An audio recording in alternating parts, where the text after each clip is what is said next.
This morning we continue on in our series Sunny D, where the D stands for discipleship. We are looking at what does it mean to follow Jesus, and just exploring some questions of such things as why do we gather together? Why do we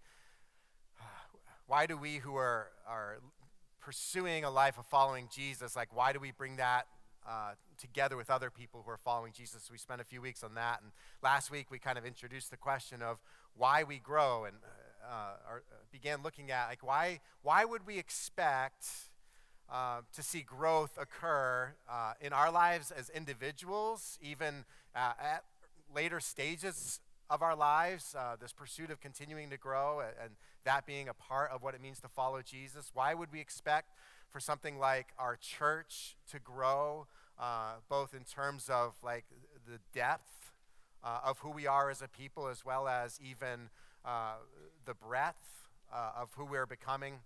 And so today we want to continue in this sort of vein of growth, and this morning I want to read a couple of verses from a letter that was written by the Apostle Paul to the church in Rome. So if you have your Bibles, you can turn to Romans chapter 12, and we're going to look at, we'll read the first two verses there, and this morning we're going to look at really just verse 1, and I plan on jumping into verse 2 next week.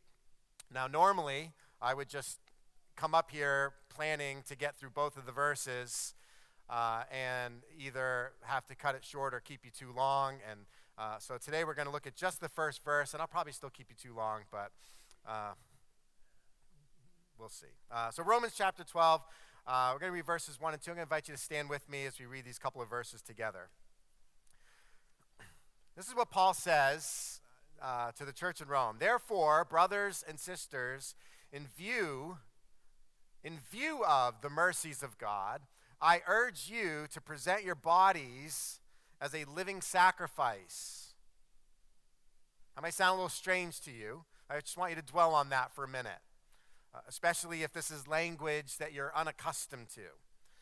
If it's language that you are accustomed to and you kind of get the connection that this has to, a significant portion of the way that God dealt with humanity, especially with the nation of Israel. So I want you to think about that. I urge you to present your bodies as a living sacrifice, and describes that living sacrifice as holy and pleasing to God. This is your true worship. Now, many would say that what we have just done for the last 30 minutes was worship God, right? We came together and we worship God. Here Paul tells us that our true worship is accomplished as we present our bodies as a living sacrifice to God. Verse 2, do not be conformed to this age. Some of your translations might read to this world. Do not be conformed to this age, to this world, but rather, instead, be transformed. How? By the renewing of your mind, so that you may discern what is the good, pleasing, and perfect will of God. Thank you. You may be seated. And so again, next week we'll look at what Paul has to say about this idea of rather than conforming ourselves to the mold, to the standard of this world, that we are to be transformed, right? So we're talking about growth, and growth, as you probably know, is indicative of transformation. Things that grow don't stay the same, do they? Whether it was like what we did several weeks ago in planting seed in the ground. Growth is defined by that seed transforming from its current state into something else, without which we would describe that seed as dead, right? But the fact that it is alive means that it grows, it transforms. It sprouts out of the ground, continues to grow, ultimately produces flowers and fruit.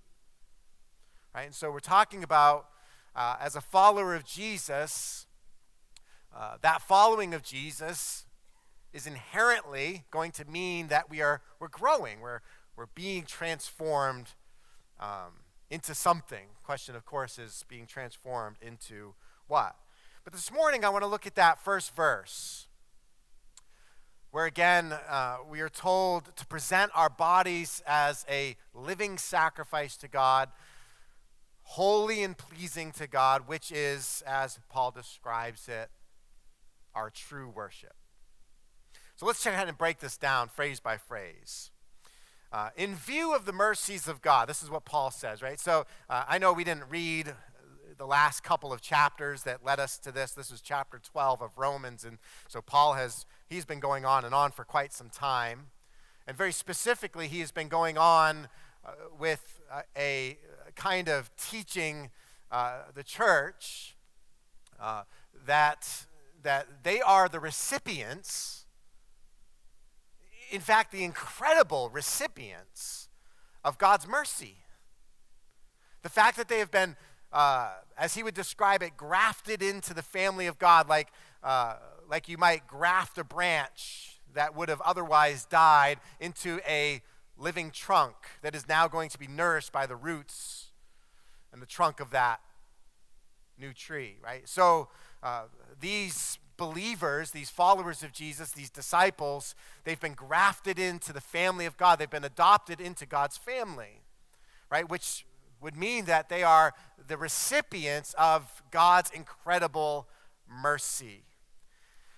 And so Paul says, as he introduces what we are called to do, he says that we are to do this in view or in light of or in consideration of the mercies of God which we have experienced and received.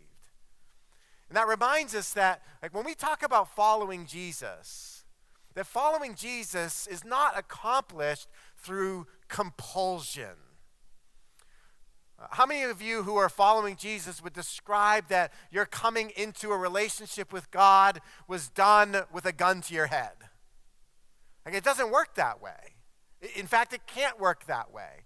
I know that there are a lot of things that we are pushed into, that we are prodded along toward, that we are even sometimes forcibly moved into, that goes against and contrary to our will. But following Jesus can never be one of those things. This is not something that can be accomplished through compulsion. Following Jesus is, in fact, something that we determine to do as we consider what God has offered to us.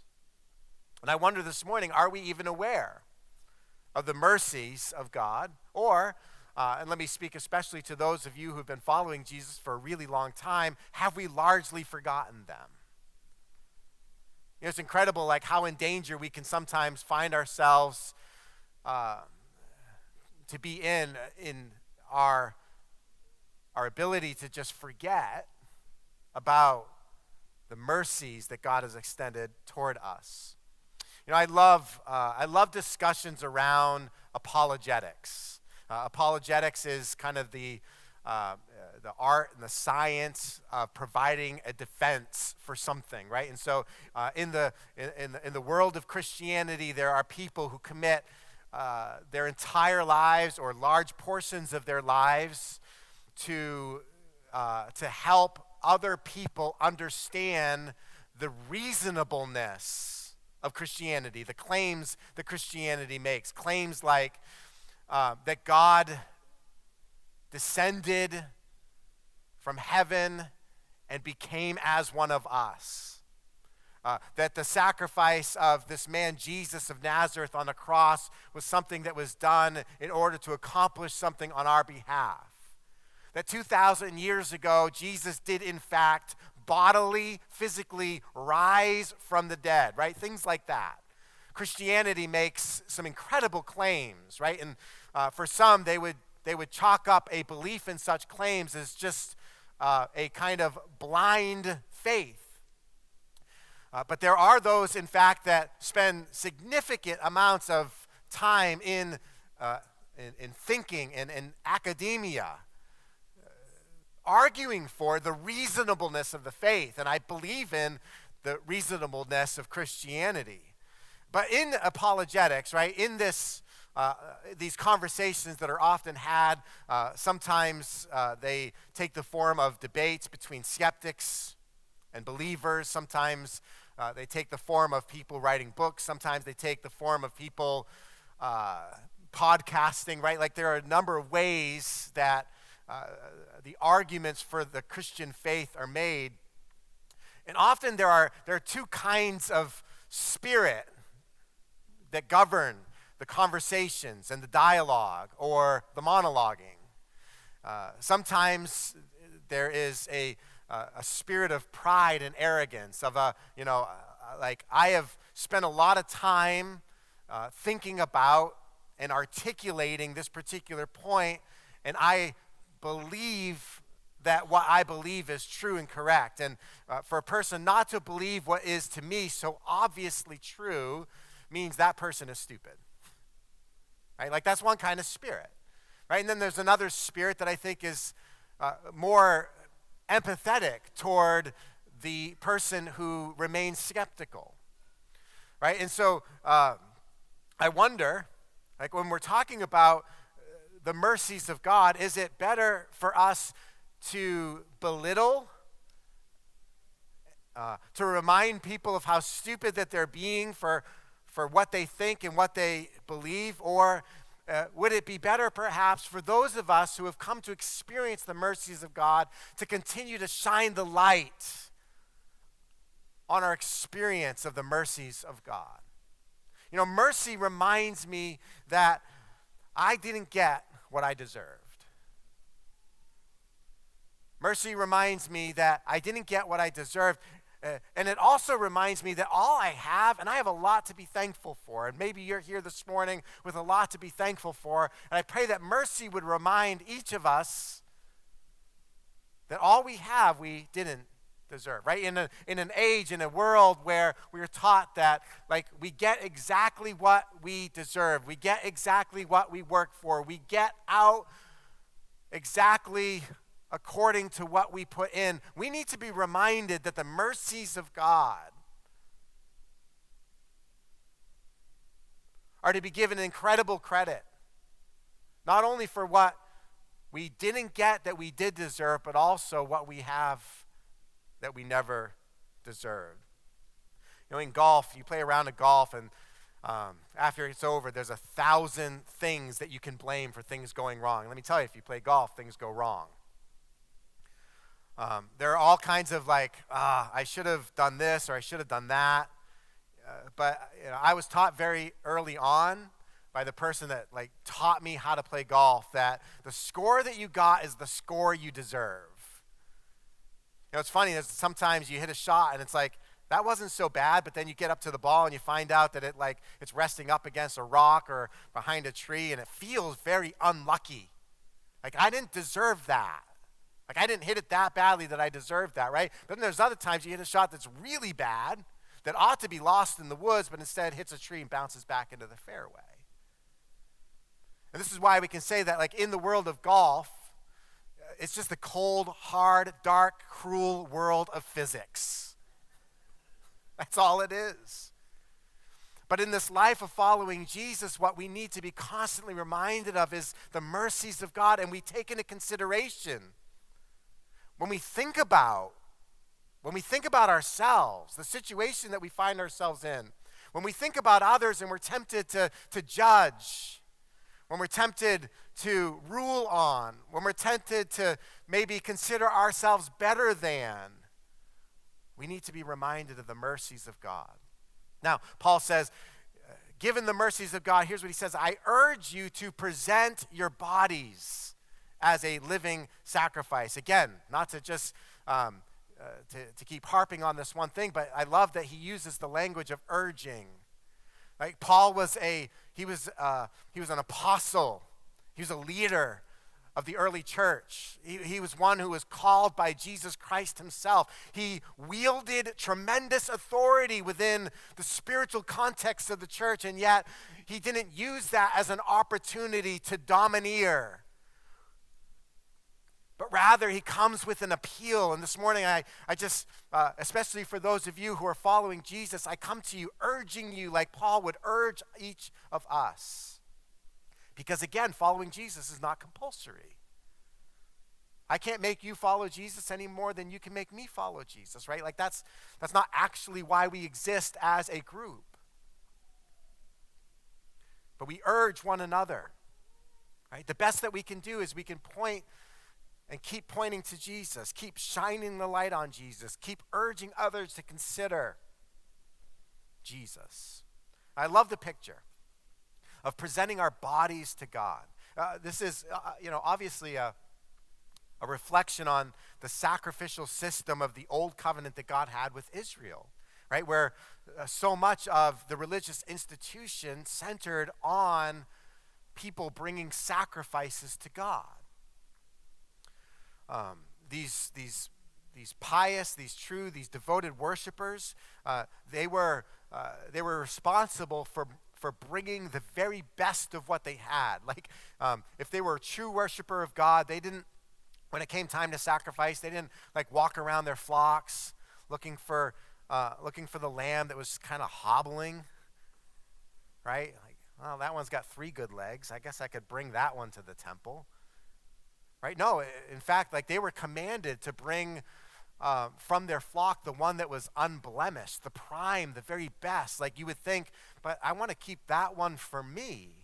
Right? But the devoted worshiper of God, they would go and they would seek out the very best that they could find, and they would bring that to God as a sacrifice. Like that was an indication that they were a true worshiper of God. And now we are called, right? We don't do that anymore. How many of you are glad we don't do that anymore?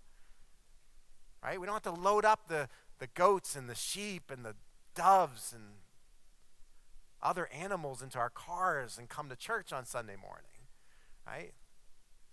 But we present ourselves, our bodies, as a living sacrifice to God. Now, let's look at this specific object of what is the action of what we're presenting. The thing that we're told to present is our bodies. Paul says, present your bodies as a living sacrifice to God. This is a fascinating statement. Like it really is. This is a fascinating statement that Paul would say such a thing as present your bodies as a living sacrifice to God. Paul was saying something that his readers really needed to get. They really needed to understand this. And it's something that we desperately today need to understand and be reminded of. Throughout the history of the intellectual world of thought, as human beings kind of moved away from having to, spend pretty much every single moment of their lives just surviving, right? Finding food, finding shelter, finding protection from all the things that were trying to kill them. As human beings were allowed to settle down and create established societies and perhaps afford the opportunity of giving people the space and the time to think, right? To dwell on things intellectually, right? So for all of the history of human intellectual thought, a mistake has often been made that divides the self, right? The self. Who I am, who you are. This has been an incredible subject of intellectual thought, of philosophy. And a mistake has often been made that divides the self into parts. The visible part and the invisible part. The body and the soul. The physical part, and then the part that is our mind, our emotions, and our will. Now, the mistake isn't in seeing how we are comprised of different parts. That's not a problem. The mistake that has often been made is that in the division of these parts of us, it is the body that is generally relegated to being unimportant and largely inconsequential, and that the immaterial part of me is the quote-unquote real me, right? So who I am inside is the real me, and the outside part of me has nothing to say about that or contribute to that. It's why we say things like, it's what's inside that counts, which in some context can be really helpful because it's true, right? Like, what is inside of us really counts and really matters, often far more than anything that somebody could observe about who we are on the outside. But it can also be incorrect. Rene Descartes, a great thinker, of course, set out looking for what you might describe as a first truth. A first truth in the world of philosophy would be something that could be true without having to depend on anything else to be true, right? It's a first truth, a primary truth. And so he became famous for the saying, many of you have heard this, I think, therefore I am. Right? Which becomes for him the first point of reality, right? In this quest for understanding what is truly real, for him, the very act of thinking was proof of the reality of one's existence. In other words, the act of thinking was more proof for him than I'm real because I am here physically and my body is real. And the reason why I'm talking about this is because for us to have a contempt or disregard for the body, it has real world consequences for us. And it has real consequences when it comes to what it means for us to follow Jesus. What I mean by that is that if we make this split where we disregard or hold in contempt the body in contrast to what we would describe as the real me, then we can separate ourselves from the things that we're actually doing because it's easy for us to give ourselves credit for what we meant to do, for what we intended to do, what we might otherwise have done if the circumstances had been a little bit different. And then we let ourselves off the hook for what we actually did. But what I intended to do doesn't let me off the hook for what I actually did do. Because the physical body is not to be disregarded. Let me just give you another kind of rare golf analogy, because I hardly do that. I used to play golf a lot by myself. Especially when I was first started, I'd play very early in the morning, 5 o'clock in the morning, I'd be on the golf course, and I'd just be kind of trying to rip through 9 holes just to play. And in golf, one of the worst mistakes you can make is the 3-putt. It'll drive you crazy, right? If you're a golfer, you know. Golf is designed for you to get onto the green, and then from there, 2-putt into the hole. So the 3-putt is just a terrible mistake. But it happens, right? You have the first putt and you hit it a little too short, or a little bit too long, and all of a sudden you're left with, something that's not a gimme. And when you're playing by yourself, here's what I would often do, especially I'm keeping score. I'm tracking my scores. I have a handicap that is based on the scores that I'm scoring. And my handicap would sometimes be artificially lower than it should have been. And the reason is because I would, after I hit that first putt a little too short, and then I would kind of line up the second putt and I'd just miss it. And I would say to myself, well, if that putt really mattered, I would have made it.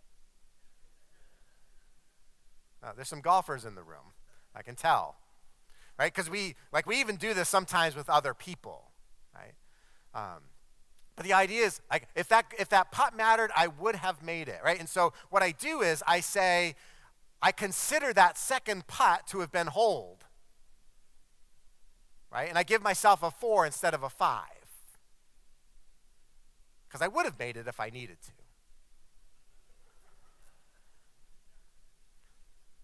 How many of you can see the problem with that?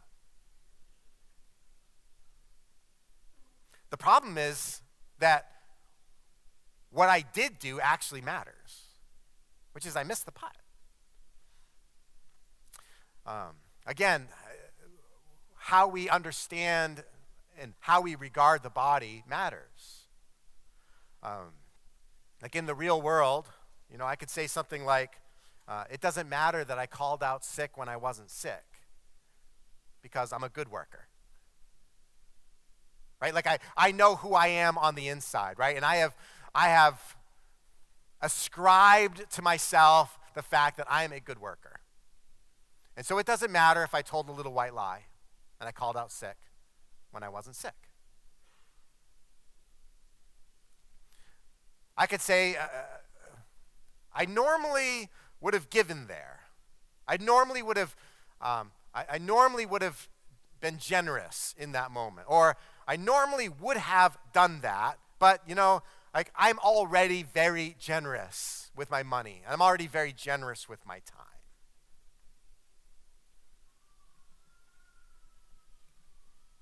I could say it doesn't matter if you participate in the local body of a church, right? Again, what matters is what's on the inside. What matters to God is your heart.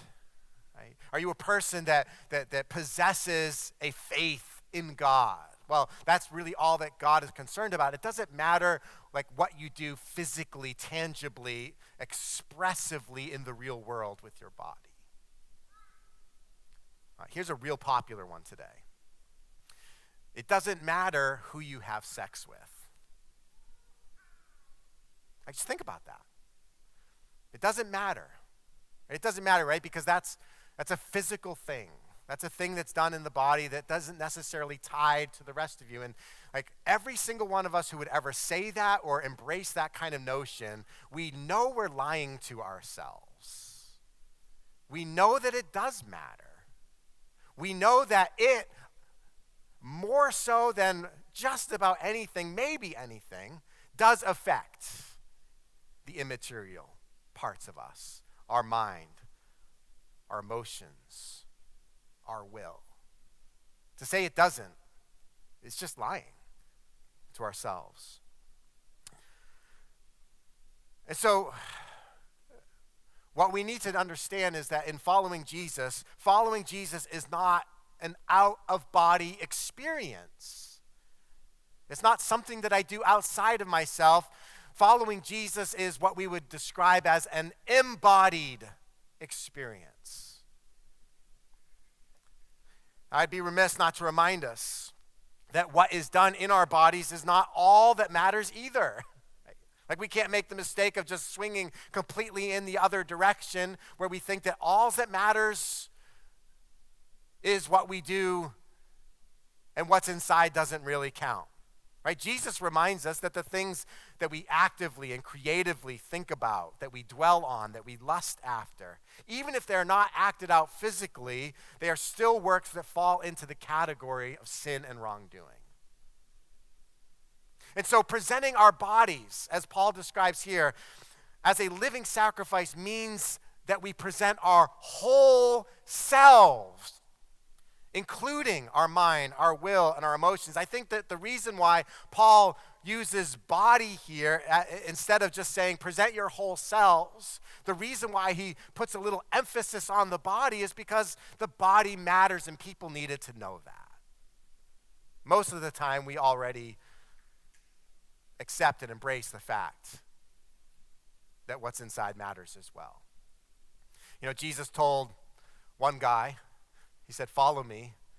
And the guy said, "Jesus, I have every intention of following you. First, just let me do this or that." But how many of you know that you don't follow Jesus with intent, you follow Jesus with your body? Like that's what following means. It meant to actually take one's body and begin to follow in the footsteps of Jesus. Now, our presentation of our bodies is described as a living sacrifice, and this is really important. The fact that we are called to be a living sacrifice. Let me read for you. Jesus had something to say about a kind of sacrifice that was made to God, that was done physically in the body, but which sacrifice was dead. It was unalive. It was meaningless. It was rendered as nothing because it wasn't accompanied by a real heart for God and a real love for God. Matthew chapter 23, verse 23, here's what Jesus says. He says, woe to you, woe to you. That is, be careful, you. Or you're in danger here, you. Woe to you, scribes and Pharisees, hypocrites. You pay a tenth of your mint, dill, and cumin, and yet you have neglected the more important matters of the law, justice, mercy, and faithfulness. These things should have been done without neglecting the others. Jesus points out the reality that these worshipers came and they brought their sacrifices to God. They brought what was commanded of them to bring in the way of the tithe, the tenth of all of their spices, of their increase, right? They didn't always give in dollars and cents like we often do. And Jesus showed that their worship of God in this way was empty because there wasn't a love for God that accompanied it. And we have to be careful because our worship, if we're not careful, can lapse into something like a presentation of a portion of the things that belong to us. It can be a little bit of our money. It can be a little bit of our time. It can be an act of service here or there, which is a far cry from presenting ourselves, our whole being, the whole part of us, everything that we have and everything that we love, which is actually what Paul has in mind in Romans chapter 12. And here's what it looked like when people cared about doing some of the right kinds of things, but who weren't actually in it with their whole selves. Jesus goes on to say, woe to you, scribes and Pharisees, hypocrites. You clean the outside of the cup and dish, but inside they are full of greed and self-indulgence. Blind Pharisee, first clean the inside of the cup so that the outside of it may also become clean. Woe to you, scribes, Pharisees, hypocrites. You are like whitewashed tombs, which appear beautiful on the outside, but inside are full of the bones of the dead and every kind of impurity. In the same way, on the outside, you seem righteous to people, but inside you are full of hypocrisy and lawlessness. So we have two problems when we divide the self and give preference to some parts and neglect the others. We have the problem of living in the fantasy that says my body doesn't matter. And we have the problem of projecting a physical image that we have it all together, but inside we are actually still far from God. Which is why I believe we can say that following Jesus is an all-in proposition.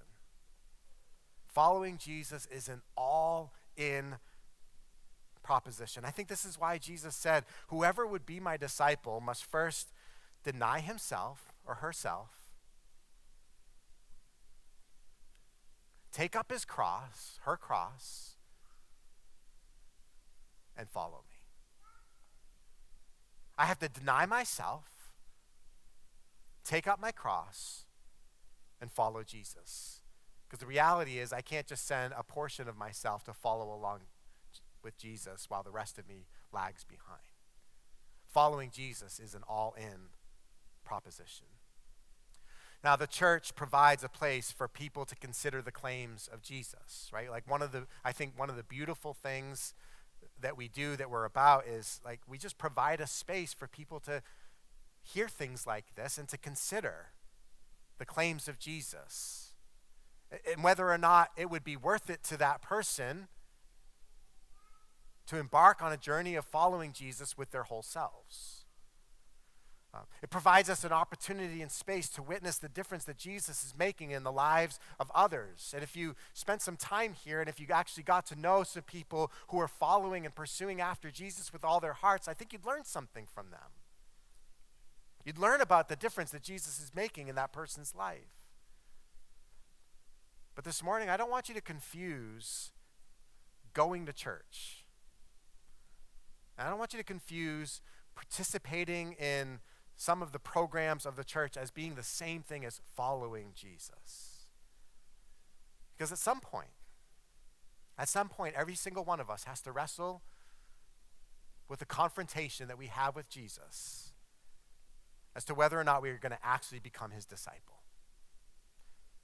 At some point, a disciple commits his or her life, her whole self, his whole self, to the kingship of Jesus, where one says, Jesus, you are now Lord and King of my life. Not a little itty-bitty part of my life, but my whole life. And that person is baptized into his body, right? This is why we do baptism. Sometimes here in the sanctuary, sometimes in a mass event like our baptism at the lake, where people are baptized into the church, initiated into the life of the church. And that person begins to live in community both with Jesus and with his bride, which is what the church is described as being. I'm going to invite the ushers to come forward and pass out communion. And we're going to close our time this morning with communion and with one more song before we head out of here.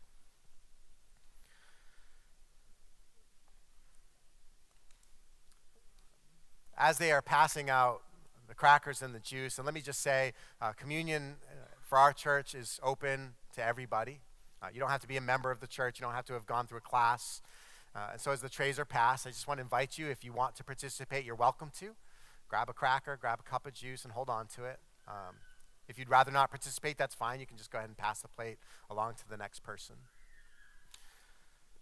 But this is a symbol for us that we are living in communion with Jesus. It's an object lesson and a reminder to us of what he has done and what he has accomplished to us. And so as the ushers are passing out communion this morning, let me just, can I just encourage us all to kind of slow down in our thinking? And I want to ask a couple of questions. First of all, for those of you who are here this morning and are following Jesus, I just want you to think about this morning. Could my following Jesus be described as a living sacrifice to God?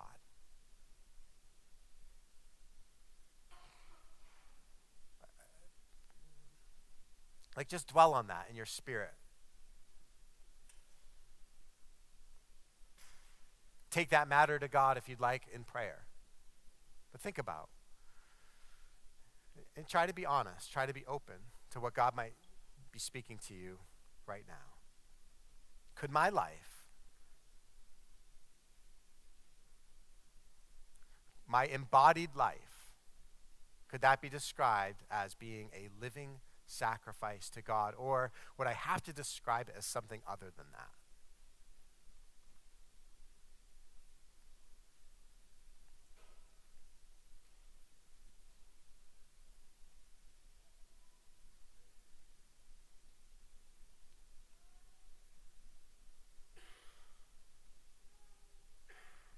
A second question I would ask that may pertain to some of you here this morning is,